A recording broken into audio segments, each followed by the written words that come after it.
Akfa qo'yib berib ketgan ekansizlar. Ha, kimnikiga? $500 Abbos degan qo'shnimizga. Qaysi Abbos?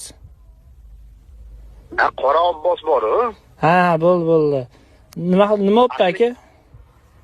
Shunga uka mana biz ko'rib chiqdik-yu, 500 ming, 600 mingdan qo'yib beryapti. Nimcha $500 ga qo'yib yubordinglar.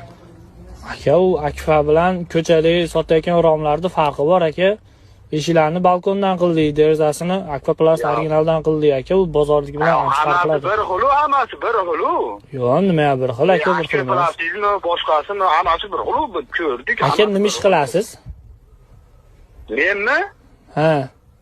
Men mol qo'yib boqaman uka. Aka, mol bilan qo'ydi, yemishi bitta, lekin nimaga ikki xil chiqadi? Endi bilmayman aka unisini men. Bu qahli yetmay nima qilasiz aka, Akfaga aralashib? Ishingiz qilmaysizmi?